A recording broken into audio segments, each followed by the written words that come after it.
ఆంధ్రప్రదేశ్లోని మెడికల్ కాలేజ్లో 2025-26 విద్యా సంవత్సరానికి ఎంబీబీఎస్ ప్రవేశాల గడువును ఎన్టీఆర్ ఆరోగ్య విశ్వవిద్యాలయం పొడిగించింది. తొలుత ఆగస్టు 29 వరకు గడువు ఇవ్వగా ఇప్పుడు సెప్టెంబర్ 1 మధ్యాహ్నం 3 గంటల వరకు చేరికలకు అవకాశం కల్పించారు. కాగా ఆంధ్ర ఎస్వీయు పరిధిలోని 3929 సీట్లలో మొదటి విడతలో 3750 సీట్లు భర్తీ అయ్యాయి. ప్రత్యేక కేటగిరీలుగా సీట్ల కేటాయింపునకు సంబంధించి ఇంకా డైరెక్టరేట్ల నుంచి వివరాలు రావాల్సి ఉంది. అదేవిధంగా ఆల్ ఇండియా కోటా కౌన్సిలింగ్ సీట్లు పొందిన విద్యార్థులకు ఫ్రీ ఎగ్జిట్ ఆప్షన్ను కూడా సెప్టెంబర్ 3 వరకు పొడిగించారు. అదే సమయంలో తెలంగాణలోని ఎల్ఎల్బి ప్రవేశాల తొలి విడత కౌన్సిలింగ్ ముగిసింది.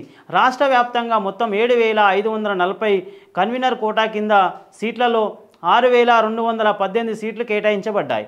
వీటిలో 4685 సీట్లు మూడేళ్లలో ఎల్ఎల్బికి, 1533 సీట్లు 5 ఏళ్లలో ఎల్ఎల్బికి కేటాయించినట్లుగా ప్రవేశాల కన్వీనర్ ప్రొఫెసర్ ఐ పాండురంగారెడ్డి తెలిపారు. సీట్లు పొందిన అభ్యర్థులు సెప్టెంబర్ 4 లోపు కాలేజీలలో రిపోర్ట్ చేసి ఫీజులు చెల్లించాలి.